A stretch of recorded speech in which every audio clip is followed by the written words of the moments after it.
영재의 자존감을 키우기 위해서, 그 다음에 영재를 리더답게 키우기 위해서 부모는 어떤 역할을 해야 될까? 나름대로 제가 영재 교육에 특히 인성이나 리더십 파트에서 한 16년간 아이들과도 만나고 또 프로그램도 개발하고 또 리더십과 관련된 강연도 하고 하면서 경험을 가지고 있었던 것들을 부모님께 한번 풀어드리도록 하겠습니다. 그림 보이시나요? 제가 어느 산에 올라가서 내려오는 거 뭐라 그러죠? 그거 뭐라고 하죠? 그 이름을 까먹었어요. 패러글라이딩. 그거 하기 바로 직전 상황이에요. 사람들은 다 일렬로 늘어서 있고 그리고 막 달려가서 이제 저 앞에서 패러글라이딩을 하게 되는데 이걸 왜 그림을 넣었냐면요. 우리 아이들은 시작점이 다 비슷하거든요. 그런데 결과는 누가 먼저 가느냐에 따라서 다 달라질 것 같아요. 근데 이런 아이들을 어떻게 키워야 될까? 사실 우리나라에서 교육도 참 다양하잖아요. 보시면 창의 교육도 해야 돼요. 미래 사회를 주도해 나갈 아이들 위해서 창의 교육 중요하죠. 또 자기주도 교육도 해야 됩니다. 그뿐인가요? 인성 교육도 해야 돼요. 그리고 아이들의 진로 이런 것들 모두가 다 묶여진 교육을 지금 해야 되니 부모님들이 고민이 많으시죠. 사실은 창의하자니 인성이 떨어진 것도 같고 자기주도 하자니 또 뭐도 안 되는 것 같고 고민이 많은데 이런 모든 교육 뒤에 또 결과가 뭐죠? 이런 게 필요하잖아요. 이게요, 이거. 대학. 오늘 보니까 미리 사전 질문을 받으셨더라고요. 부모님 이야기 중에서. 그래서 그 이야기들을 가만히 보니까 결과 끝에 가서 대학을 어떻게 잘 보내야 되는데 우리 아이 이런 거 어떻게 해결해야 돼요? 이런 질문들도 있더라고요. 오늘 제 강의 끝나고 그 질문에 대한 대답도 말씀드리겠지만 결론부터 얘기 드리면 미래의 아이들을 키우기 위해서요. 대학도 물론 중요하지만 머릿속에서 대학을 지우지 않으면 어떤 교육을 시키더라도 그 교육은 효과가 없을 거라는 겁니다. 오히려 대학을 머릿속에 지우지 않으면 대학도 잘 못 가요. 그래서 차라리 대학을 지우고 어떻게 아이들을 지원했을 때 더 좋은 대학을 가고 더 좋은 미래 리더로 성장할 수 있을까 하는 마음을 부모님들께 전해드리려고 하는데 일단 조급한 마음을 좀 내려놓으시고 이야기를 들으셨으면 좋겠습니다. 부모님의 생각은 어떠실까요? 우리 아이가 어떻게 되면 좋겠어요? 솔직하게 질문을 드려봅니다. 그러니까 솔직하게 대답하셔야 돼요. 어떻게 됐으면 좋겠어요? 지금 저한테 대답을 해주실 분은 아무도 없으신 것 같은데요. 화면에 봐도 대답을 안 해주시는데요. 어떻게 됐으면 좋겠어요? 이선영 어머니? 대답을 안 해주시네요. 제가 대답을 해드릴게요. 답은 이걸 거예요, 이거. 잘 됐으면 좋겠다. 어때요? 맞나요? 네, 끄덕끄덕은 해주시네요. 사실 저도 두 아들이 있거든요. 물론 영재 교육을 받고 있지는 않지만 저희 아들도 나름대로 자기 분야에서 영재입니다. 제 아들은 연기 영재예요, 연기 영재. 그런데 그 연기 영재를 하는 제 아들을 볼 때도 그렇고 부모님이 부모님의 아이들을 바라볼 때도 그렇고요. 잘 됐으면 좋겠다는 건 정답일 겁니다. 저 서일종 아이의 어머니인가요? 이동기 아이의 어머니인가요? 이름이 두 개 있어서 어떠세요? 마이크 이렇게 제가 질문을 하면 마이크 살짝 열고 대답을 해줘도 돼요. 부담스러우면 안 하셔도 되고. 아이가 잘 되면 좋으시겠어요? 좋으시겠어요? 예, 대답하기가 되게 민망하신가 봐요. 예, 모든 사람은 잘 되길 바래요. 그러면 어떻게 되는 게 잘 되는 걸까요?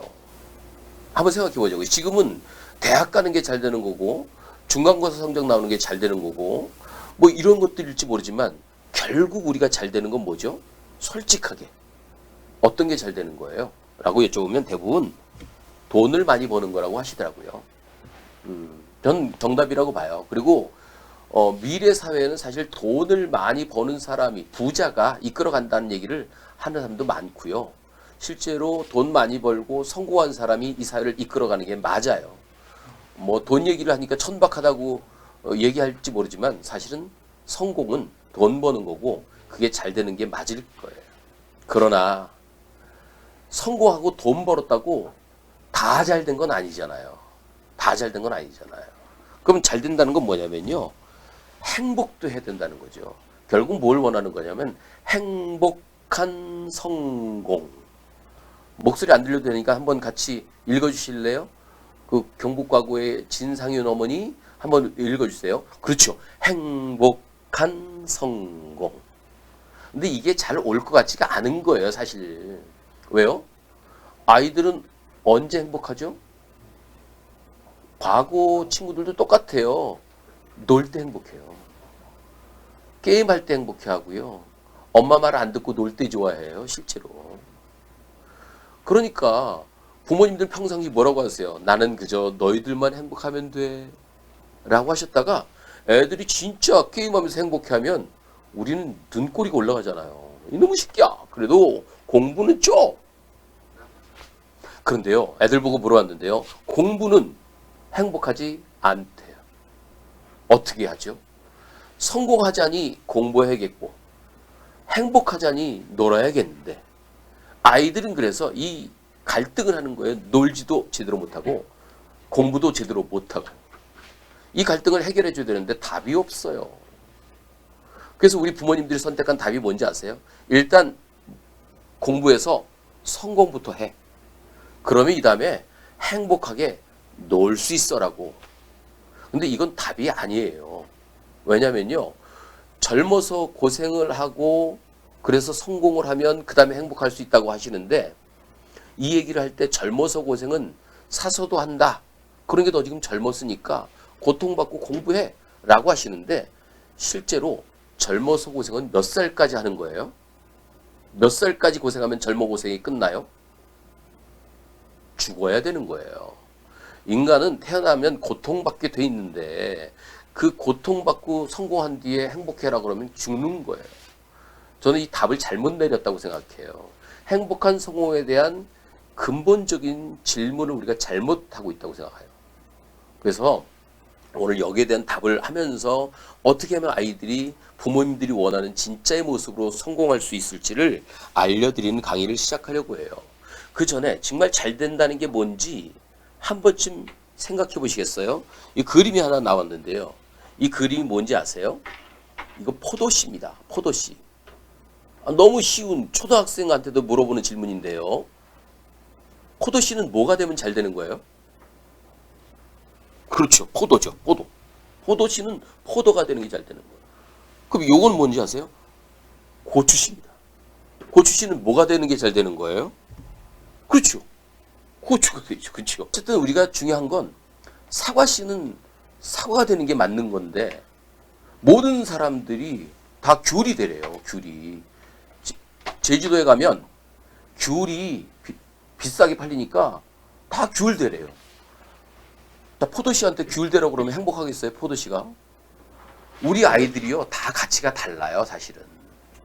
어떤 친구는 노래를 불러야 되고 어떤 친구는 춤을 춰야 하고 어떤 친구는 물리 공부를 해야 되고 제가 경기 과고에서 10여 년 전에 리더십이라는 이름으로 1년 동안 강의를 한 적이 있어요. 그때 경기 과고에서 1학년 아이인데요. 게임을 너무 많이 하고 또 방 정리를 안 하고 벌점을 받아서 쫓겨날 위기에 있는 아이가 있었습니다. 그래서 그 아이하고 리더십 상담을 하면서 물어봤어요. 너는 왜 그랬냐라고 물어보지 않았어요. 저는 넌 뭘 좋아하니? 넌 뭘 잘하니? 그랬더니 이 친구는 중학교 때 랩을 잘했대요. 랩을 노래하는 거를 너무 잘했대요. 그런데 불행하게도 물리도 잘했대요. 그러니까 올림피아드 나가서 금상을 받았어요. 이 아이는 음악을 해서 실용음악 하는 고등학교를 가고 싶었는데 영재 아이들일수록 자기 주장이 강한 거 아시죠? 고등학교 갈 때부터 음악하는 학교를 가고 싶은데 엄마 눈에는 뭐가 보였을까요? 엄마 눈에는. 그치요, 물리. 그래서 과거를 보내니까 얘는 불만인 거예요, 그게.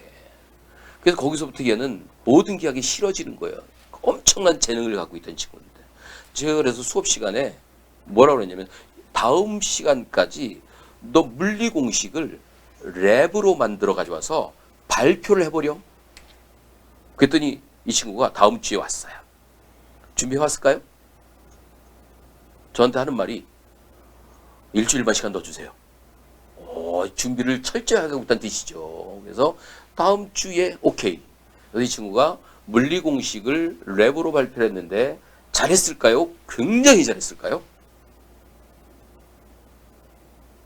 네, 굉장히 잘했어요.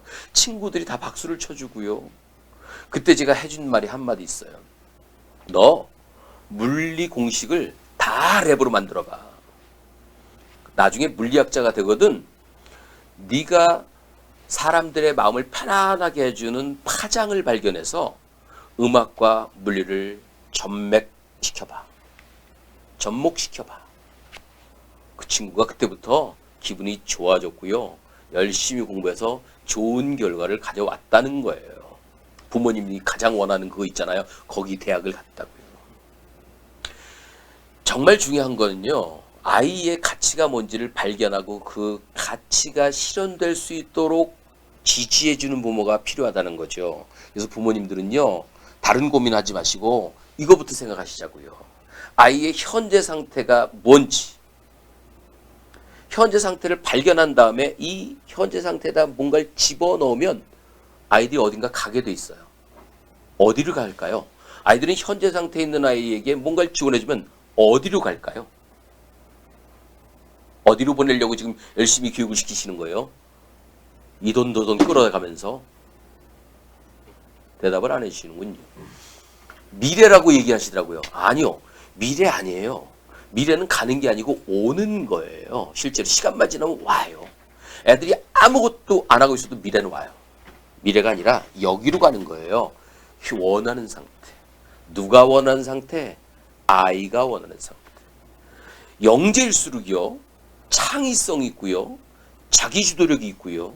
지적인 능력이 있다 보니까 그 아이의 가치를 잘 깨워주면 그 모든 것들이 다 발현돼요. 근데 그때 언제 발현되느냐면 현재 상태를 제대로 알고 거기에 맞는 원하는 상태를 찾아주면 되는데 이 원하는 상태가 보통 아이가 원하는 상태가 아니라 누가 원하는 상태를 보내고 있느냐면요. 부모님이나 이 사회가 원하는 상태로 아이를 보내려고 해요. 대학이 원하는 상태로 아이를 보내고 해요. 지금 부모님들의 머리가 멘붕인 이유가 뭐예요? 아이가 똘똘한데도 불구하고 멘붕이 왜예요? 대학 입시 제도가 바뀌니까 멘붕이 오는 거예요. 결국 우리의 관심이 대학에 있다 보니까. 저는 여기서 바뀌어야 된다고 생각해요. 어떻게 바뀌든 우리 아이의 가치가 실현될 수 있는 방법이 있는데 그게 뭐냐면 현재 상태를 제대로 알고 거기에 맞는 원하는 걸 찾아주면 부모님이 가장 원하시는 일을 아이가 한다는 거예요. 행동. 부모님이 아이들에게 가장 원하는 게 뭘까요?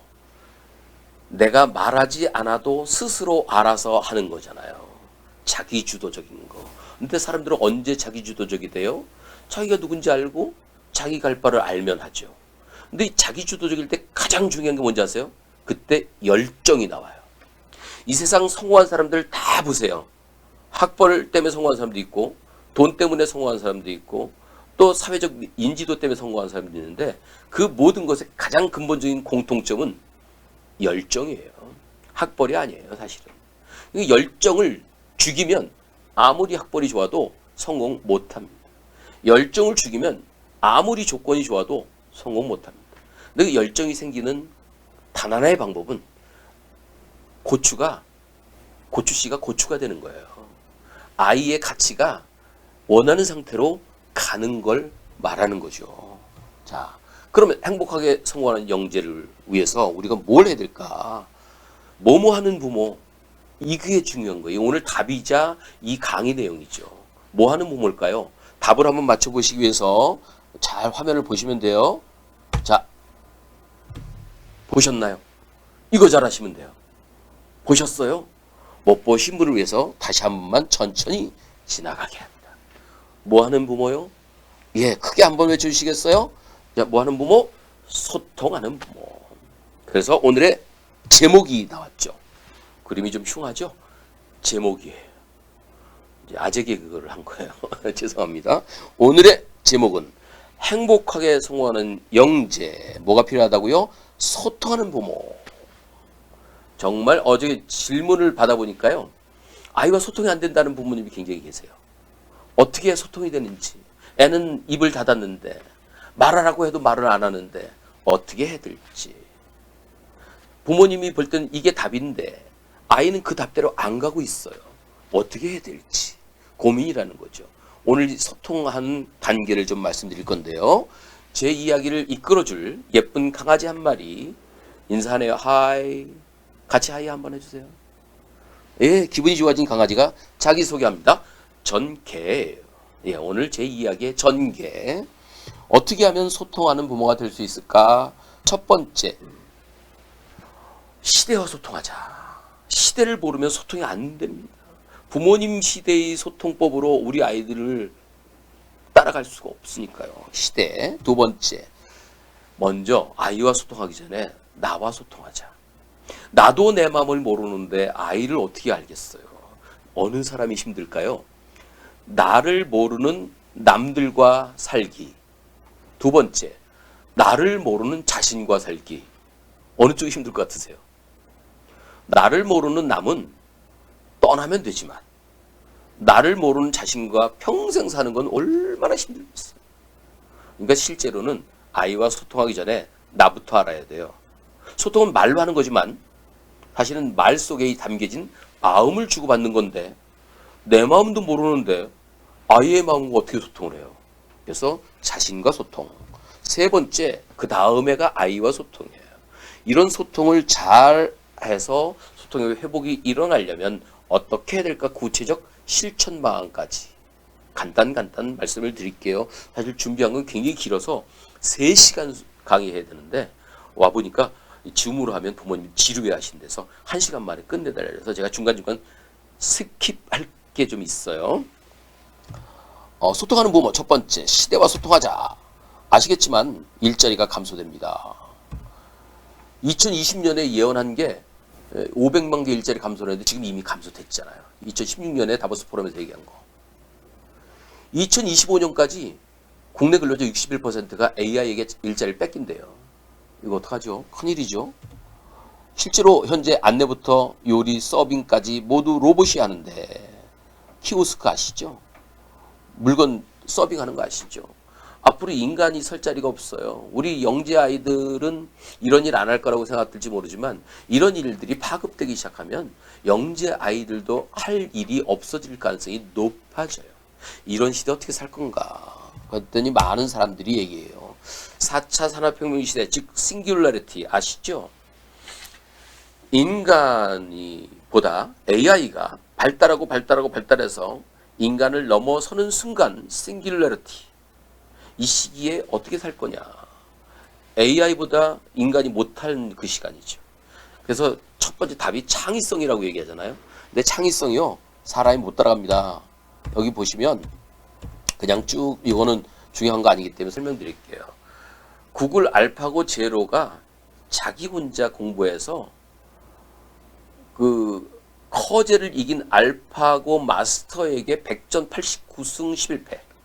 무슨 얘기냐면 이세돌을 4번 이긴 알파고 리가 저 알파고 마스터에게 완전히 완패했거든요. 근데 그 알파고 마스터를 박살낸 게 알파고 제로예요. 바둑을 사람이 둔 방법을 배운 게 아니라 자기가 혼자 막 했다는 건 창의성이 높다는 뜻이거든요.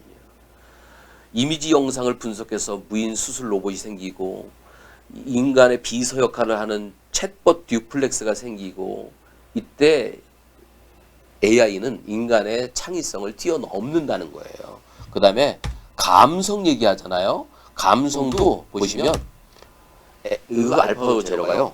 소설을 썼다고요. 소설을. 인간의 감정을 울리는 소설을.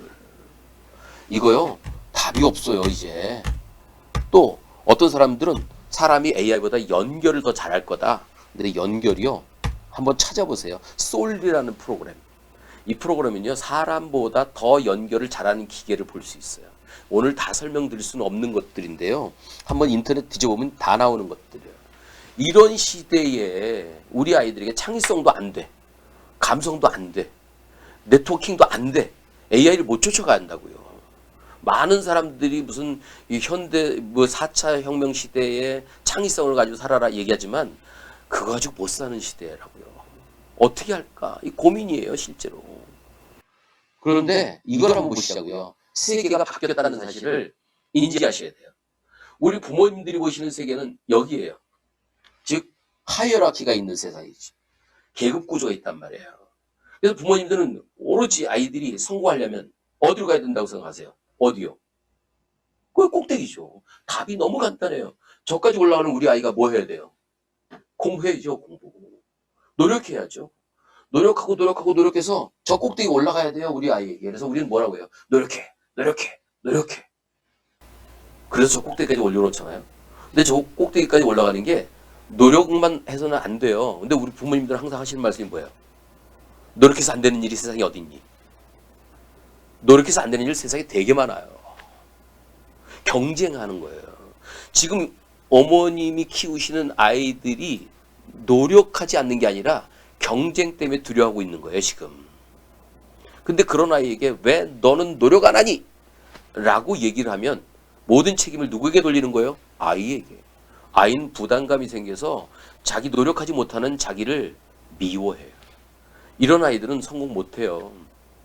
저 꼭대기 있는 저 친구도 마찬가지예요. 저 밑에 친구가 또 노력하거든요. 제가 노력해서 저 자리를 차지하면 얘는 그냥 뚝 떨어지는. 이런 하이라키의 세상 구조를 만들어 놓고 이 안에서 아이들에게 경쟁을 시켜놓고 행복하게 성공하라고 얘기하고 있는 게 이 사회예요. 영재 아이들일수록 이런 테두리 속에 들어가면 성공 못합니다. 절대. 영재 아이들은 어떤 세상에 살아갈까? 여기에요, 여기. 이거는요, 홀라크라시라고 부릅니다.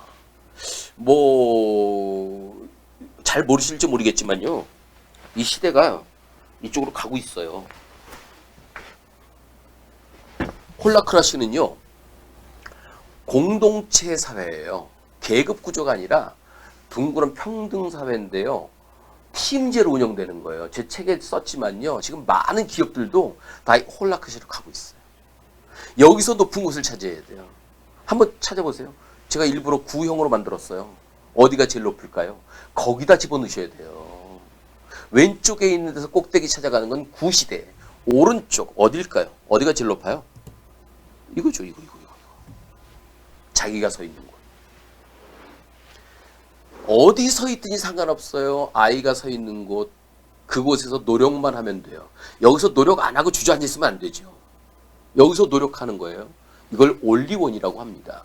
자기가 가진 것 하나, 다른 사람과 경쟁할 필요 없이 자기가 가지고 있는 그 가치를 최대한 키우는. 어떤 부모님 질문에 그거 있더라고요. 우리 아이는 내쉬는 신경 안 쓰고 실험만 하고 있다. 사실 그게 올리원이라면 그건 키워줘야 되는데요. 물론 여기 이제 점검해야 돼요. 아이가 실험만 하는 게 내신에서 경쟁하는 게 두려워서 피해 있는 거라면 그거는 고쳐줘야 돼요. 언제요? 제가 다음 주에 학생들을 대상으로 하는 강의가 있을 거예요. 그때 제가 같이 해야 되는 걸 알려줄 거예요. 근데 부모님이 강요하시면 아이는 안 할 거예요. 그런데 실제로 그 실험하는 게 진짜 이 아이의 가치라면, 올리원이라면 그건 키워줘야 되는 거예요. 혹시 대학을 좀 못 가더라도. 이게 미래 사회에는 답인 거예요. 올리원을 키워주면 나의 올리원과 또 다른 올리원이 협업할 수 있는 사회. 즉 노력은 똑같은데 그 다음에 뭐예요? 왼쪽은 경쟁이고 오른쪽은 협동이에요. 이거 할 수 있는 아이로 키워줘야 된다는 거예요. 왜? 시대가 경쟁에서 협동 시대로 바뀌었으니까요. 21세기 가장 중요한 게 뭐냐고 하는 질문에 존 네이스비치라는 미래학자는 호기심이라고 그랬어요. 성공하기 위해서 호기심. 근데 이게 되게 중요한 게요. 호기심은 누구한테 있을 것 같으세요? 나를 사랑하는 사람에게 있을까요? 나를 증오하는 사람에게 있을까요? 호기심. 사랑하는 사람에게 호기심이 생기는 거예요. 근데 경쟁 속에 집어넣고 맨날 구박받은 친구는 자기는 못한다는 생각이 너무 강해서 나는 나를 사랑할 수 없다고 얘기하면 그 아이는 오래 못 간다는 거예요. 성공 못해요. 또 한 명이 얘기한 건요, 이거예요. 이미 이분 돌아가셨지만요. 표현력이 성공의 열쇠래요. 아이들이 표현을 잘 안 해요. 이미 자존감 있는 애들은요, 표현을 잘 하는데요. 자존감 없는 애들 영재도 표현을 안 해요. 표현은 누가 잘하는지 아시죠? 자신감 있는 애가 잘해요. 자신감이 뭔지도 아시죠? 자기가 뭘 잘하는지 믿는 마음. 이게 자신감이거든요. 그 자기가 뭘 잘하는지 믿어야 되는데 맨날 주변에서 넌 이게 안 되니? 넌 이걸 왜 못하니? 이걸 더 해야 되지 않겠니? 라고 얘기하면 못하는 것만 알게 돼요. 그럼 그 아이는 자신감이 없어지고 표현을 안 하죠. 특히 영재아일수록 자존심이 셀 수가 있어요. 자기가 완성되지 않은 건 안 보여주려고. 그러면요, 너무 시간이 오래 걸려요. 너무. 그래서 그 부분 잘 생각해 보시면요, 호기심과 표현력이 얼마나 중요한지 생각해 보시는데요. 그 호기심과 표현력의 중심엔 뭐가 있을까요? 자기를 사랑하는 마음이에요. 자존감, 셀프 이스팀. 그거를 부모님이 넣어주느냐 못 넣어주느냐가 더 중요한 거예요. 지금 대학을 위해서 정보 하나를 더 물어오는 게 아니라 그거를 아이들이 해낼 수 있도록 자존감을 넣어주는 것만큼 중요한 게 없다는 거죠. 어떻게 살까? 저는 질문을 던졌었잖아요. 싱귤러리티의 창의도, 인성도, 관계성도 매우 중요한 거지만 그걸 넣어줄 수는 없다는 거예요. 대신 이게 필요하다는 거죠. 두 가지. 호기심과 표현력을 넣어주자.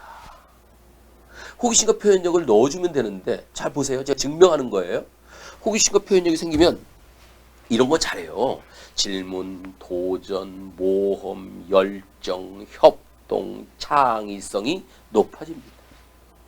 아이들이 실험에만 아까 빠진 아이요.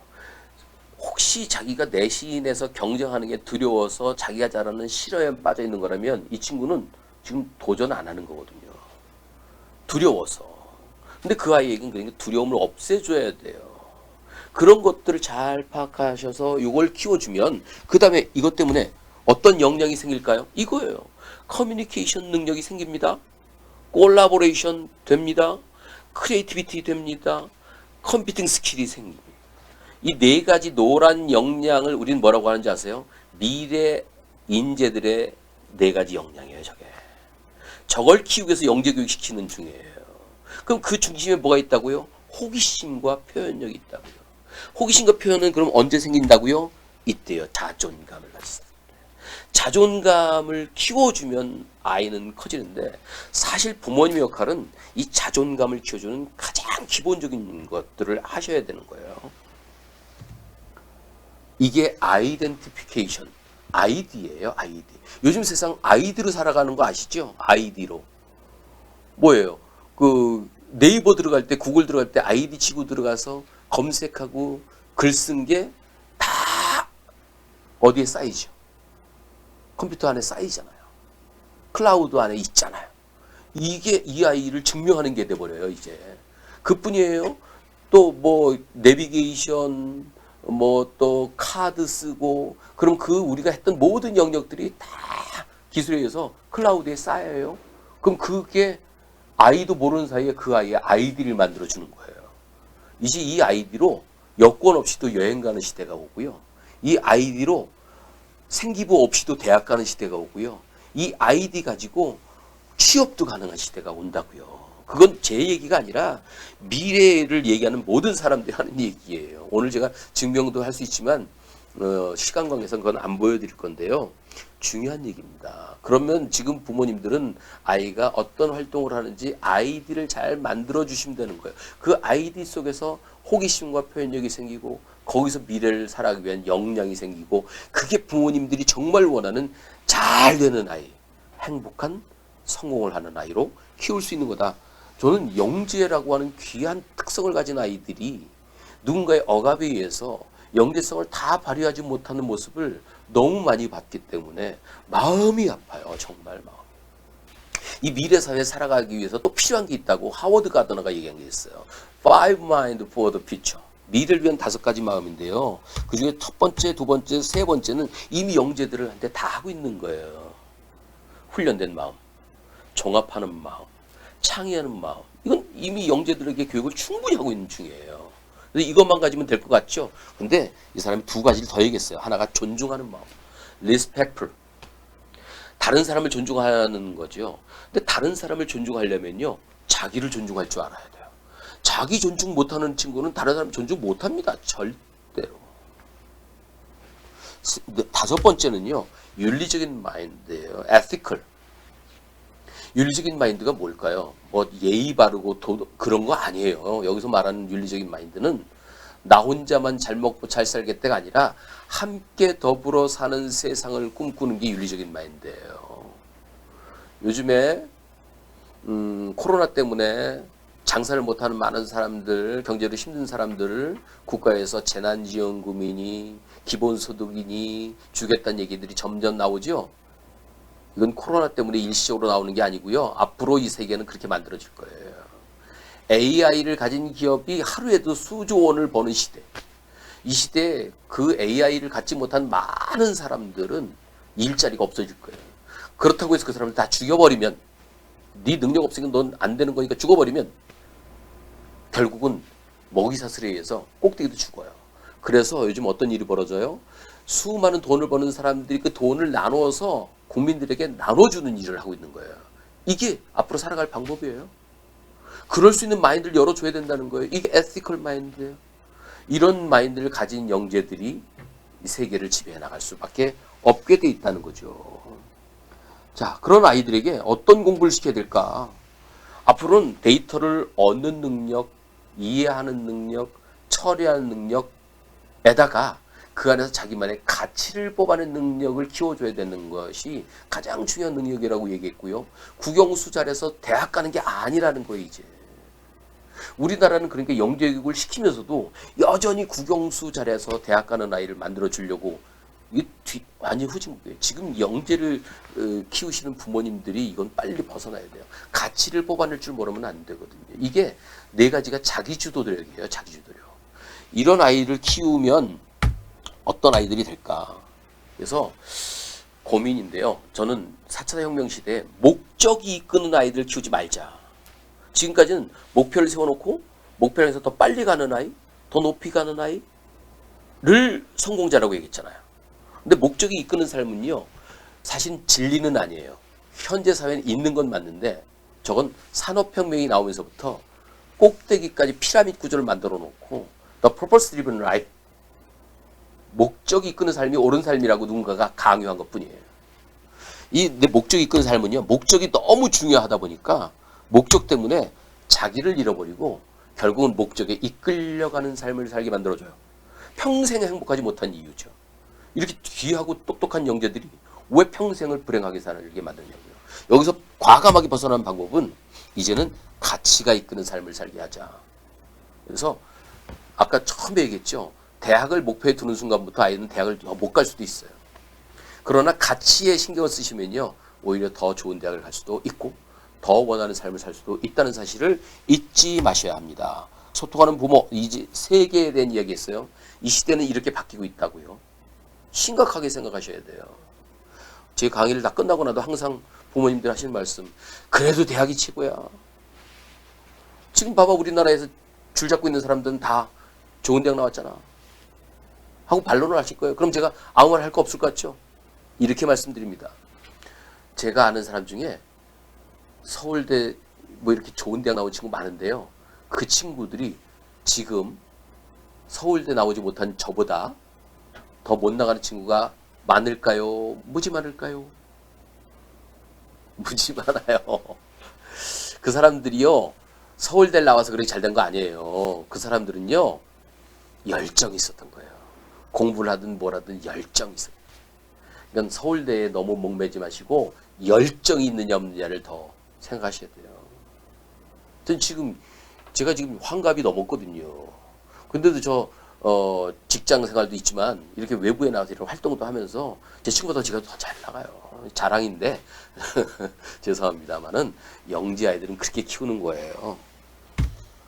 자신과 소통하자. 아이들과 만나기 전에 어떻게 소통하면 자신과 소통할까요?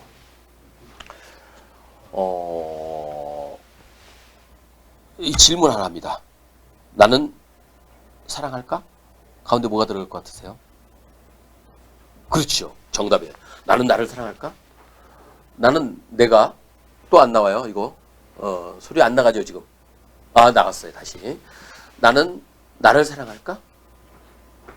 한번 생각해 보세요. 진짜 사랑하는지. 공개적으로 얘기할 땐 다 사랑한다고 하죠. 근데 실제로 사랑할까? 제가요 어떤 아버님들 강의에 가서 여러 명 모여 있는데 거기다 질문 던졌어요. 직접 오프라인에서. 사랑하십니까? 그랬더니 한 2분 정도 고민하시던 많은 분들이 사랑하지 않는데요. 근데요 중요한 게요. 내가 나를 사랑하지 못하잖아요. 내 아이 사랑 못해요. 자기도 사랑하지 못하는 사람이 어떻게 아이를 사랑하겠어요? 결국 아이를 막 공격해요. 이유가 뭐예요? 내가 나에게 만족하지 못하니까 너라도 해내야 되지 않겠니? 라면서 아이를 공격하는 거죠. 사실은 먼저 자기를 사랑할 수 있어야 돼요. 나는 누구일까? 제대로 알면 사랑할 수밖에 없어요. 근데 보통 나는 누구일까라고 물어보면 사람들은 나의 행동을 얘기합니다. 당신 누구예요? 그러면 누구예요? 어머니들 누구세요? 무슨 행동 하셨어요? 오늘 무슨 행동 하셨어요? 그랬더니 어떤 사람들이 이렇게 얘기를 하더라고요. 밥했다. 청소했다. 소리 질렀다. 싸웠다. 자, 얘기하는 방법이 여러 가지 있는데요. 처음엔 액티비티로 얘기하는 사람이 있어요. 이 얘기 아실 거예요. 돌을 깨는 어떤 사람들 3명한테 가서 누가 물어봤대요. 지금 뭐 하세요? 그랬더니 한 사람이 그냥 돌을 깨요 지금. 돌을 깨요. 이거 무슨 얘기일까요? 지겨워요. 힘들어요. 짜증나요. 액티비티로 얘기하는 거죠. 액티비티로. 그랬더니 똑같은 일을 하는 옆에 있는 사람한테 물어봤대요. 지금 뭐 하세요? 그랬더니 조각해요. 이 사람은 자기가 만들어낼 프로덕션, 산출물을 가지고 얘기하는 거예요. 이 고민이 좀 되겠죠. 잘 나와야 될지 안 나와야 될지 갈등 속에서 지금 하고 있는 거예요. 세 번째 사람한테 똑같은 일을 하는 세 번째 사람한테 물어봤더니 성전을 건축해요. 이 사람은 뭘 한 거예요? 아웃컴. 내가 이루어낼 세상을 보는 거예요. 뭐 하셨어요? 밥 했어요. 라고 하는 분도 있지만 저는 밥을 해서 우리 가정의 화목을 위해서 일을 했어요. 라고 하는 분도 있지만 저는 오늘 밥을 해서 우리 아이를 미래 인재로 이 세상을 밝게 키워내고 있어요. 어느 쪽의 사람들이 자기를 사랑할까요? 액티비티로만 얘기하는 사람들은 사랑하지 않을 거예요. 분명히 지겨워요. 짜증나요. 그런데 아웃컴으로 얘기하는 사람들은 세상도 사랑하고 나도 사랑할 거라는 거죠. 이런 마음을 가지고 아이를 바라보면 아이들을 오랫동안 바라볼 수 있어요. 여유 있게 바라볼 수 있어요. 내가 이렇게 잘 살아가고 있는데 내가 이 좋은 밭을 만들어줬는데 네가 잘 되지 않을 리가 있겠니? 라는 믿음이 생기는데 돌을 깨워라고 액티비티로 생각하는 사람은 아이를 볼 때 불안해 죽겠는 거예요. 당장 액티비티가 안 나오니까 결국 안 나오니까. 자, 이거는 제가 넘어가겠습니다. 그래서 먼저 나는 나를 사랑하는가 꼭 생각해 보시고 아이와 만나시기 바랍니다. 아이와 소통이 안 일어날 때는요. 말로 소통하는 게 아니라니까요. 말 속에 들어있는 마음을 주고받는 건데요. 내가 나를 사랑하지 못하면 뭐가 나와요? 아무리 부드럽게 말을 해도 소리 지르게 돼 있어요. 우리 입에서 나오는 좋은 말이 뭐야? 좋은 말을 쓸 때 어떤 말을 많이 쓰죠? 이런 말 쓰잖아요. 내가 지금 좋은 말로 얘기할 때 들어, 이씨. 우리는 좋은 말을 그럴 때만 써요. 그죠? 근데 실제로 우리 마음을 먼저 보셔야 되고, 그 다음에 아이와 소통하시자고요. 아이. 자, 글자가 보이시나요? 그림이 보이시나요? 뭐가 보이시나요? 자, 이게 뭐예요? 이게 뭐예요? 보이는 대로 얘기해 보세요. 어떤 분은 4, 그렇죠, 4. 어떤 분은 돛대라고도 그랬고요. 어떤 분은 방위 표시라고도 그러고요. 어떤 분은 4자를 보더니 갑자기 자동차가 떠오른대요. 그래서 왜 자동차? 자동차 바퀴가 4개잖아요. 그분이 뭐 하냐 봤더니 카센터 하시더라고요. 예. 그러니까요, 저 똑같은 그림을 놓고도 보는 사람에 따라 다 달라요. 어머니는 아이를 볼 땐 너는 내가 낳았으니까 내 생각하고 같을 거야 라고 생각하시면 안 된다는 거예요. 아이들과 부모님 생각은 다 달라요. 다 달라요. 이걸 인정하셔야 돼요. 이걸 인정하고 아이와 만나면 좋은데요. 우리는 서로 달라요. 쉬는 것도 재미있는 일도 다 달라요. 부모님은 어떻게 쉬세요? 쉬는 사람도 여러 가지 남자들 보면 등산 가고 쉬어요. 어떤 사람은 왜 등산을 가냐고. 저는 쉴 때 뭐 하는지 아세요? 아파트 계단 20층을 10번 올라가요. 쉴 때. 매일매일 올라가는데 전 그거 재밌어요. 사람들이 저보고 미쳤다고 그래요. 어떤 사람은 그냥 소파에서 그 쿠션 끼고 뒹굴뒹굴 하는 게 쉬는 거죠. 애들은요, 게임하는 게 쉴 수도 있는 거예요. 다 달라요. 그걸 이해하셔야 돼요. 자, 고등학생들의 일반적인 특징, 이건 뭐 영재든 아니든 다 비슷해요. 이건 그래서 한꺼번에 열어놓고 말씀드릴게요. 체격과 운동 능력은, 생식 능력은 이미 부모님과 똑같은 수준이에요. 아니, 넘어섰을 수도 있어요. 인지 능력, 정보의 양적 증가, 처리 능력의 증가, 이게 피아제가 말하는 형식적 조작기. 그래서 이때 아이들은요, 이미 성장을 다 했다고요. 자아 정체감도 형성되는데 이 자아 정체감이 형성이 못된 아이들은요, 역할 혼돈에 와요. 성적 중심으로 내 자기 이해를 해요. 그런데 가장 큰 문제죠. 아이들은 대학 진학에 맞춘 자기 이해를 하고 있고, 그러니까 성적에 따라서 자기를 평가하는 거예요. 근데 우리나라는 성적이 뭐예요? 상대평가거든요. 그러니까 누구도 만족할 수 없게 만들어 놓은 거예요. 이 고민하고 있는 아이들을 부모님은 지금 보고 계시는 거죠. 우리 아이 얼마나 힘들까요? 입시, 올 고등학교 1학년 학생들은 이 2023년이죠. 그죠? 이때부터는 서울대가 정시에도 내신을 보겠다고. 네? 수시에서도 또 수능 최저 있죠. 그러니까 입시 트라이앵글이 다시 돌아왔어요. 정시, 수시, 또 수시에서도 학종, 내신만 따는 게 있고 학종만 따는 게, 이걸 다 해야 돼요. 얼마나 고민이 많겠어요. 그런데다가 또 애들은 이 꿈 때문에 시달리잖아요. 꿈. 제발 꿈 좀 안 꿨으면 좋겠어요. 저는 꿈이, 요즘 아이들은 자기가 가진 꿈이 아니라 사회적으로 만들어진 꿈을 갖고 있어요. 내가 이룰 수 있을지 없을지도 모르는 목표 같은 거죠. 꿈은 동사형이어야 되는데 자꾸 명사형 꿈을 꾸는 거예요. 어디까지 올라가야 되는 거죠. 근데 그 꿈을 이루지 못하면 어떻게 해요? 아이들이 언제 제일 행복해 하는지 아세요? 엄마가 원하는 걸 내가 했다. 그때 제일 행복해요. 근데 언제 제일 불안하겠어? 그러면 엄마 아빠가 원하는 걸 내가 할 수 없다라고 느낄 때 얼마나 힘들겠어. 그게 꿈이에요. 어떻게 보면. 이 꿈 때문에 아이들은요, 우울증에 걸려 있어요. 차라리 공부 못하는 애들은 괜찮아요. 어느 정도 공부 좀 하는 애들은요, 더 시달려요. 그럼 우리 애가 꿈 때문에 우울증에 걸리는지 알 수 있는 방법이 뭔지 아세요? 두 개를 합해보면 돼요. 이 말장난 같지만 제가 같이 읽어보세요. 뭐라고 발음이 나오세요? 그렇죠. 꿈 우울증. 애들이 꿈을 거리는 이유. 부모님은 애가 좀 빨리 움직였으면 좋겠는데 자꾸 꿈을 거려요. 왜? 왜 너는 네가 알아서 행동을 안 하니? 안 될 것 같으니까. 못할지도 모르니까. 막막하고. 실제로 어떤 애들은요, 뭘 할지 몰라요. 앞에 아무것도 안 보여요. 막막하고. 그런 거면 어떤 애들은요, 할 게 너무 많아요. 분주. 뭘 할지 몰라서 답답해요. 근데 어렸을 때 내가 진짜 꾸었던 꿈은 너무 높고 멀어서 내 손에 닿을 것 같지가 않아요. 이 불안감 속의 아이들은 지금 당황하고 있는 중이에요. 거기다가 입시까지.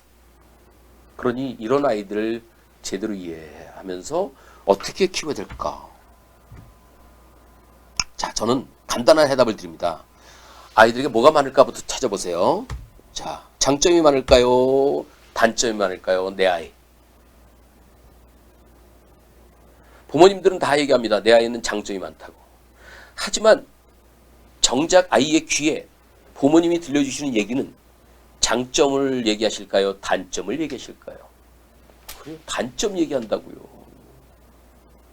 그러니까 애들은 뭐만 듣는 거예요? 단점만 듣는 거예요. 그러다 보니까 아이들은 자기가 단점이 많은 줄 알아요. 말을 안 해도. 엄마는 나를 사랑하지만, 아빠는 나를 사랑하지만 내 단점에 대해서 주목하고 계시구나. 그건 아이 단점 때문에 전전긍긍하는 상태. 영재 아이일수록 이게 더 높아요. 근데요, 장점만 많다고 무조건 좋은 건 또 아니에요. 장점만 맨날 얘기해 주잖아요. 그럼 애들은 장점 가지고 자랑질을 엄청 합니다. 단점만 알고 있는 뭐 하는지 아세요? 원망질을 오지게 합니다. 장점과 단점을 자랑하거나 원망하는 아이 옆에는 누가 없는지 아세요? 친구가 없어져요. 부모님도 생각해 보세요. 내가 맨날 자랑질만 해. 누군가 내 친구가 자랑질을 엄청 해. 만나고 싶어요? 절대. 친구가 있는데 맨날 징징대. 자기는 왜 이렇게 궁상맞게 사느냐고. 만나고 싶어요? 우리 애가 저렇게 하고 있으면 만나줄 사람이 없어요. 친구가 없어요. 21세기 친구 없으면 뭐예요? 약점 되는 거예요. 장점과 단점은 있어도 되고 없어도 되고 상관이 없는 거예요. 그런데 약점이 되는 순간부터 아이는 문제가 생겨요. 약점이라고 생각되는 아이들은 그 약점을 누군가에 보이지 않게 해서 꽁꽁 가리고 감추고 있는데 이걸 우린 뭐라 불러요? 자존심이라고 불러요. 자존심. 자존심 있는 아이들은 표현력 없습니다. 자존심 있는 아이들은 호기심도 비치지 않습니다. 일단 안 한다고 그래요. 싫다고 그래요. 속에서 하면서도 안 한다고요. 그런 아이들에게 미래가 열리지 않는다는 거죠. 그러면 어떻게 해야 될까요? 자, 여기서 제가 하나 꼭 드릴 미션이 있어요. 한번 따라해 보시고 이건 중요하니까. 원래 장점과 단점은 없는 거다. 우린 장점, 단점이 굉장히 주목하는데요. 사실 장점과 단점은 없는 거예요. 자, 보이시나요? 물통. 이 물통 길어요, 짧아요? 모르세요? 이 물통 길어요, 짧아요? 이 간단한 거 모르세요? 정말? 적당하다고요? 그런 게 어디 있어요? 적당한 게. 이 길어요, 짧아요? 아니 왜 이게 짧아요? 이게 짧아요? 세상에. 이렇게 얘기하면 사람들이 그걸 어떻게 알아요? 그러는데요. 이것도 모르는 양반들이 왜 우리 애 장점, 단점을 어떻게 잘 알아요? 그렇게? 얘가 장점이지 긴 게 장점이고 짧은 게 단점이잖아요. 이건 모르면서 우리 애 거는 어떻게 잘 아느냐고요. 아이고, 자 보세요. 자, 이렇게 비교해 놓으면 길어요, 짧아요? 이제 알아요. 꼭 뭔가 비교를 해놓고 긴지 짧은지를 알아낸다고요. 그 비교 대상을 만들어 놓은 게 아이를 죽이는 거라고요. 상대평가가 그렇고 성적 때문에 그렇고 넌 대학 이래서 안 되고 집이 어때서 외모가 어때서 비교를 딱 갖다 해놓으니까 애는 장점과 단점 중에 뭐만 보일까요? 단점만 보이기 시작하면 그때부터 가는 거예요. 그래서 제 원칙은 앞으로 우리 아이를 바라보는 부모의 마음은 아이를 바라볼 때 장점과 단점으로 구분짓지 마라. 근데 이제까지 단점 봤잖아요. 어떻게 해요? 단점을 가지고 얘기했잖아요. 그럼 이제 방법을 하나 줘. 단점은 어떻게 하자? 극복시키자. 모든 건 다 단점을 극복시킬 수 있어요. 어떻게 하면 될까요? 방법이에요. 첫 번째, 단점의, 왜 안 따르시는 거예요? 중요한 거라는데. 단점의 장점화. 단점으로 보인 걸 다 장점으로 바꿔버려요. 우리가 제일 많이 하는 게 뭐야? 아우 지저분해, 지저분해, 더러워 라고 얘기하면 애는 지금 자기 되게 지저분한 줄 알아요. 자, 바꿔볼까요? 어떻게 하면 돼요? 지저분해를 장점화. 야, 너는 진짜 적응력이 참 좋다. 이렇게 더러운데도 버티는 거 보면 너 미래 사회를 이길 수 있을 거야. 아이들에게 있는 건 장점 아닌 게 없어요. 거짓말 하는 거요? 장점인데요. 창의력 없으면 거짓말 못 합니다. 창의력 있는 거예요. 목소리 큰 거요? 장점이에요. 근데요, 여기서 꼭 하나 알려줄 게 있어요. 이것도 정말 중요한 거예요. 따라하셔야 돼요. 너의 모든 게 장점이지만 그 장점 때문에 다른 사람을 피해주면 안 돼. 더러운 건 너의 장점인데 그것 때문에 다른 사람까지 냄새 맡으로 만든다는 거죠. 네 거짓말도 장점인데 그것 때문에 다른 사람을 피해보면 안 되고 네 목소리 큰 건 장점인데 그것 때문에 다른 사람이 말 못해도 안 돼. 이걸 습관화시키셔야 돼요. 그러면 아이는 뭘만 발견하는지 아세요? 장점만 찾게 돼요. 그리고 장점 하나를 활용하게 돼요. 활용하면 장점을 활용하면 뭐가 될까요? 짜자잔, 강점이 나옵니다. 강점. 강점이 생기는, 스트렝스가 생기는 순간 한 가지만 있어도 그게 아이의 뭐가 돼요? 자존감이 됩니다. 자존감이 됩니다. 자존감. 우리 아이를 이렇게 키워주면 아이들은 언젠가 잘 될 수밖에 없어요. 제 아이가 첫째 아이가 30살이에요. 얘는 동국대 연영과를 나와가지고요. 지금까지 계속 오디션을 보다가 학원에서 강의도 하다가 자기 돈 벌면서 살긴 하는데 아직 데뷔를 못했어요. 아버지가 똘똘지 못해가지고 그쪽에 아는 관계자가 없어서 줄을 못 대요. 생긴 것도 저를 닮아가지고 그렇게 잘생기진 않았어요. 그냥 이쁘게 생겼는데 저를 닮았다는 건 아니에요. 이거는. 근데요, 이 아이가 고생하고 절망하고 좌절하고 게임에 빠지고 할 게 없습니다. 특히 지난 코로나 기간에 얼마나 힘들었겠어요. 오디션 보는 데가 없는데. 그때마다 제가 너는 왜 오디션 안 보니? 너 이렇게 살아도 되겠니? 그랬다면 어떻게 됐을까요? 죽었을지도 몰라요. 정말. 그때마다 저는 얘기해 줬어요. 잘하고 있어. 너만 그런 거 아니야. 나는 너를 믿고 있다. 문자 보내요. 말로 안 해요. 난 너를 위해서 계속 기도하고 있어. 너 잘 될 거야. 어젯밤 11시 30분에 메시지가 날라왔어요. 우리 아들한테서. 오디션 얼마 전에 봤는데 될지 안 될지 모르니까 얘기도 안 했던 건가 봐요. 오디션 담당자와 자기가 나눈 대화창을 캡처해서 보내줬는데 그쪽에서 지난번에 본 오디션 그 본 결과로 배역도 정해야 되고 또 페이도 정해야 되니까 만납시다. 이런 메시지가 온 거예요. 얼마나 좋은 일입니까? 저한테 좋은 게 아니라 우리 아이에게 이게 돈이 얼마가 될지 모르지만 신나는 거잖아요. 이렇게 계속 참아줘야 아이가 간다는 거죠. 저는 그렇게 생각을 합니다. 강점 하나만 있으면 자존감을 갖고 그 아이는 성공할 수밖에 없다라는 생각을 꼭 가지셔야 돼요. 소통하는 부모, 그럼 마지막 이야기예요. 어떻게 해서 회복할 거냐? 왜 회복이라고 제가 얘기했을까요? 이미 망가져 있거든요. 청소년기 아이들과 부모님은 관계가 망가져 있는 경우가 많거든요. 어떻게 소통을 해야 될까? 네. 자, 우리가 원하는 게 뭐라고 그랬죠? 아이들에게 잘 되길 원하는 거라고 그랬잖아요. 잘. 그 잘 되길 원하다 보니까 이런 일이 벌어지는 거예요. 현재 상태에서 원하는 대로 가는 게 잘 되는 건데 이 잘 되길 바라는 이 마음 때문에 애들이 움직여요, 안 움직여요? 잘 안 움직이니까 뭐라고 해요? 여기다가 행동을 안 하니까 행동하라고 강요하고 요구하고 지적하고 설득하는 거예요. 부모님들이 주로. 그러니까 아이들은 이 강요와 요구와 지적과 설득을 당하면서 잘하겠다는 마음이 생기는 게 아니라 이런 마음이 생기는 거예요. 부담되고 믿고 무섭고 싫어요. 그래서 관계가 단절된 거예요. 더 이상 부모님과 얘기하면 자기는 손해볼 것 같고 얘기 안 하는 거예요.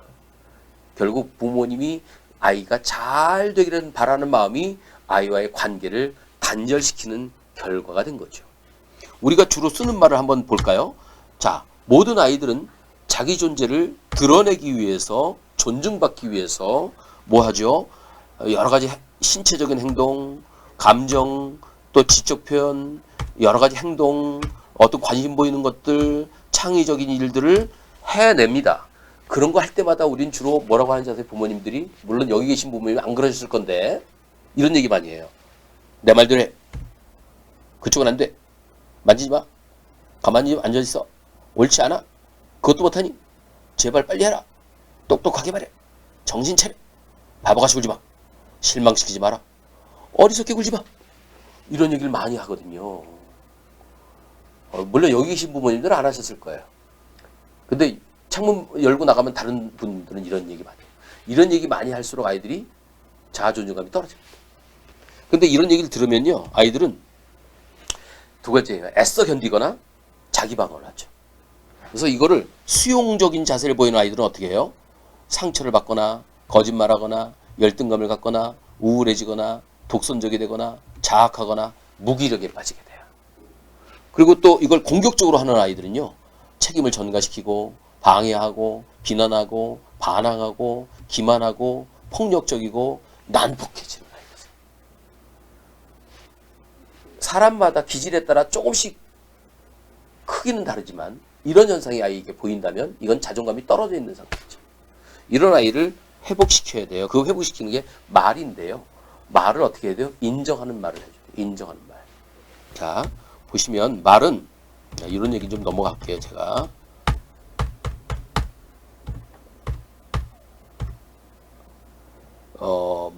관계를 회복시키기 위해서 말을 하려면 많은 사람들이 소통의 기술을 배우려고 해요. 어떻게 말하면 그러면 아이하고 회복할 수 있어요? 제가 배웠는데요. 아이하고 소통이 잘 안 돼요. 질문도 있더라고요. 소통의 기술을 배웠는데 소통이 안 되네요. 왜요? 기술을 배워서 그래요. 기술. 자, 기술을 보시면 정말 좋은 얘기 많잖아요. 책도 많아요. 소통하는 방법에 대해서. 강의도 있어요. 줌만 열리면 요즘 소통의 기술에도 엄청나게 배울 수 있어요. 그런데 이 모든 소통의 기술을 배워가지고 아이들한테 소통하려고 하면 아이들하고 안 먹혀요. 잘. 왜요? 왜 안 먹힐까요? 부모님이 소통의 기술을 배우셨던 것처럼 우리 아이들도 이미 소통의 기술을 짱 많이 배웠어요. 그래서 부모님이 기술을 걸려고 하면 애가 기술을 걸어요. 같이. 씨름하는 거예요. 말 씨름. 그래서 안 되는 거예요. 저는 이 모든 기술보다 중요한 게 마음으로 소통했으면 됩니다. 라는 생각입니다. 그래서 마음을 열면 아이와 소통이 되는데 마음을 여는 가장 좋은 방법은 만남이에요. 아이를 처음 만났을 때 내 마음을 회복시키세요. 아이를 처음 만났을 때 아이만 보기만 해도 생각만 해도 미소가 떠오르는 그 시절 그걸 회복시키세요. 그래서 그 만남으로 아이를 보면 행복하지 않은 만남이 없을 거라는 거예요. 예를 여기서 들면 저는 그 시간 관계에서 제가 시계를 좀 보고 있어요. 저는 우리 아이가 매우 지쳐 있을 때 남자 자식이 그 정도도 못 이겨? 할 수 있어 너는? 이라고 부담을 주지 않아요. 어렸을 적에 기저귀 찰 때 우리 아이가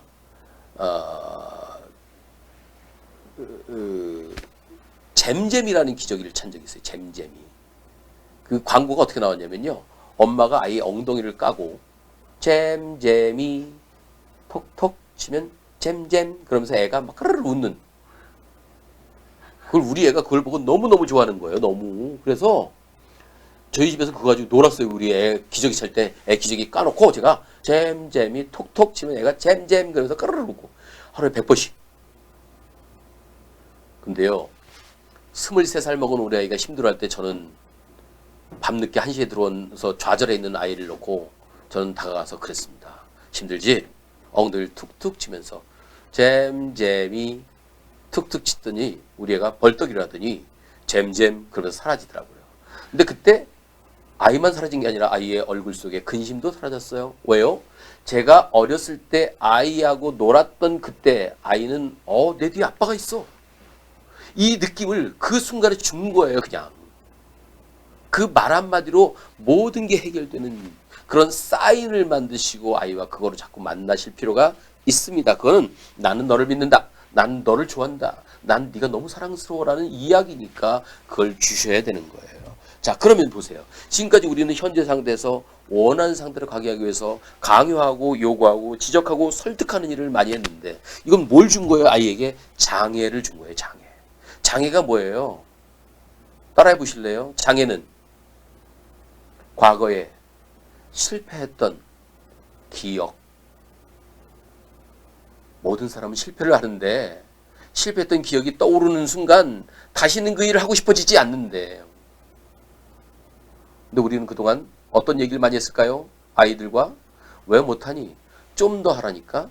아니 그게 아니야. 이렇게 해야 되는 거야. 하면서 아이에게 얘기할 때마다 아이는 자기의 실패 경험을 떠올리게 되고 그러니까 장애물이 생기는 거예요. 반대편을 주셔야 돼요. 뭐예요? 인정해 줘야 돼요. 너 이거 참 잘했어. 저는 지금도 우리 아이들에게 그래요. 못한 거 얘기 안 해주고요. 잘한 거 얘기해 줘. 일부러 더. 잘한 거 얘기해 주면 그 아이는 그 잘한 게 우리 아빠가 참 이걸 좋아하는구나. 내가 잘할 수 있구나. 그러면서 자원을 만드는 거예요. 자기의 자원. 자원 리소스. 사람들은 자기주도적으로 살아가야 되고 그래야 성공하게 되는데 자기주도적으로 살아가려면 자기 안에 자원이 있을 때 리소스가 됩니다. 이걸 우리 부모님들이 줄 수 있어요. 근데 지금도 우리는 부모님이 걱정을 하면서 아이를 격정으로 몰아가요. 걱정하면 아이는 격정이 늘어나요. 인정하셔야 돼요. 그래야 아이가 자기 길을 찾아갑니다.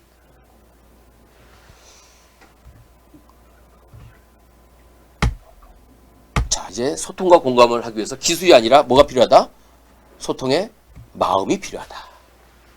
그래서 마음의 대로를 열었으면 좋겠습니다. 자, 인정한다는 건 수용하는 거예요. 누구를 수용하는 거예요? 아이를 수용하는 건데요. 제발 아이한테 이 얘기 하지 마세요. 내가 널 사랑해서 공부시키는 거야. 내가 너를 사랑하니까 이렇게 잔소리하는 거야. 사랑하지 마세요. 제발. 그러려면. 사랑할 때 마음은 누구 마음대로 하는 거예요? 저 마음심, 그 사랑의 질 잘 보세요. 마음심이 어디 있어요? 가운데 들어가 있거든요. 저거. 누구 마음이에요? 내 마음. 내 마음에 들면 사랑하고 내 마음에 안 들면 막 욕하고. 그러니까 아이하고 단절이 되는 거예요. 여기서 저 마음을 좀 끌어내겠습니다. 마음을 끌어내요. 쫙 끌어내면 남는 게 거둘 숫자예요. 인정한다는 건 그 아이의 마음을 받아들이는 거예요. 행동은 수정해주고 마음은 받아줘야 돼요. 공부 안 하는 아이에게 너 왜 공부 안 하니? 도대체 난 네가 공부하는 이유를 모르겠어. 엄마가 안 해주기 뭐 있니? 도대체 왜 그래? 라는 것보다는 얼마나 힘들겠니? 네 마음 알아. 하지만 네가 이렇게 여기서 멈추면 글쎄 어떻게 될까? 엄마는 좀 걱정이 되는데 제가 얼마 전에 우리한테 그래서 게임에 빠져있는 우리 30살 먹은 아이한테 야, 너 요즘에 얼마나 힘들면 네가 그렇게 게임을 하겠니? 아빠 네 마음 알겠어. 근데 계속 이러면 너 여기서 벗어날 수 있겠니? 나는 네가 좀 더 아직은 열정을 부려야 될 거라고 생각해. 그러고 나서 바로 이 오디션 들어가서 붙어버린 거예요. 저는요, 이 인정하는 마음이 아이에게 가장 필요한 마음이라고 생각을 합니다. 이제 끝 얘기가 될 거예요. 사람은 누구나 자기 존재를 드러내기 위해서 표현하고 행동한다 그랬죠? 그래서 그걸 누군가가 인정해주면 자존감이 생겨요. 근데 그걸 누가 거절해주면 자존심이 생깁니다. 아까 말씀드렸지만 자존심이 생기면 성공 못합니다. 영지일수록 더 그렇습니다. 자존감을 주셔야 됩니다. 자, 그러면 어떻게 주는 게 자존감을 주는 건가? 오른쪽에 있는 게 자존감 주는 거예요. 돌봐주고 대화하고 하게 하고 알아주는 거예요. 그런데 우린 보통 돌봐주는 대신에 방치하는 게 있어요. 학원 가? 인터넷 봐? 학교에서는 그것도 안 가르친다니? 또는 과잉보호도 있어요. 아이가 하려고 하는 거 다 막아서 엄마가 할 테니까 넌 공부만 해. 근데 있죠. 과잉보호가 사실은 거절하는 거예요. 넌 스스로 못하는 거니까 엄마가 해줘야만 된다는 거예요. 이거 아이가 자존심 갖게 만드는 거예요. 또 대화해야 되는데 주로 대화는 안 하고 설득만 해요. 뭐 얘기만 시작하면 2번 건너가기 전에 엄마의 생각은 이렇다고 넣어주죠. 엄마가 옳다고 얘기하죠. 아빠가 옳으니까. 하게 해야 되는데 우린 하지마 간섭을 많이 하고. 알아줘야 되는데 비교하죠. 어렸을 때부터 그게 굉장히 습관이 돼 있는 거죠. 자, 여기서 어느 쪽을 선택하실지는 부모님 선택입니다. 저는 이 귀하고 정말 지적인 능력이 있고 창의력도 있고 또 자기주도력이 있는 이 아이들을 가로막는 게 부모님이 아니면 좋겠습니다. 그래서 제가 나는 미래를 여는 부모다라는 책도 쓰고 부족하지만 또 그런 강의도 하러 다니고 오늘도 부모님을 만났어요. 정말 영재를 만드셨으니 진짜 영재를 만들려고 노력하시고 인정하시는 부모님이 됐으면 좋겠습니다. 마지막으로 행복이라는 이야기를 할게요. 행복을 떼버린 공부는 성공은 아무 의미가 없습니다. 행복의 행자에서 저는 나름대로 의미를 찾아봤어요. 이 행자가요. 제가 한자풀이는 아니고 그냥 혼자 생각한 거예요. 행자를 잘 보면 구조가 위에 흑토, 그 밑에 양자처럼 보이는데 양자가 아니에요. 저게. 양자는 가운데 획이 하나 더 있어야 돼요. 근데 저 글자는 5편에 안 나와요. 그래서 혼자 생각하기를 행복이란 농사 지을 수 있는 땅 한마지기, 이건 농경사회. 저 양 비슷하게 생긴 건 허리가 부실한 양 한 마리, 뼈가 없는 거니까 하나가, 뼈가. 그래서 아, 허리가 좀 부실한 양 한 마리나 농사질 땐 땅 한 마디만 있으면 행복하게 느끼는 거야. 다운사이징, 욕심을 줄여. 그러면 행복해져. 근데 그건 스님 얘기죠, 스님. 스님들은 행복해지겠죠. 근데 우리는 행복해졌다, 이거. 우리 부모님들은. 그러면 그래서 다시 한번 창의력을 발휘했죠, 제가. 어떻게 해요? 흙토 보이시죠? 두 개의 점을 잘라냈어요. 그랬더니 남은 게 뭐예요? 뒤집힌 흙토예요. 그래서 제가 이 그림으로 그렸어요. 아, 흙과 흙 사이에 씨앗이 묻혀져 있는 모습. 그래서 살펴보니까요. 누가 제일 행복할까 봤더니요. 땅속에 생명 있는 씨앗을 심어놓고 기다리는 농부가 너무 행복해요. 저 올해 코로나 때문에 제가 강의가 좀 떨어지는 바람에 농사를 지었거든요. 친구네 농장 가가지고. 심어놓고 기다리는데 그렇게 행복하더라고요. 농부의 마음이 우리 부모님의 마음이 돼요. 기대하고 기다리고 가꾸고 물 주면 언젠간 열매가 맺어진다. 내 아이 아직 아무것도 보이지 않잖아요. 농부는요, 싹 없어도 열매가 없어도 흐뭇한 이유가 뭐예요? 믿음이 있는 거예요. 믿음이 있으면 아이를 인정해주게 돼 있어요. 이상으로 강의를 마치도록 하겠습니다. 감사합니다.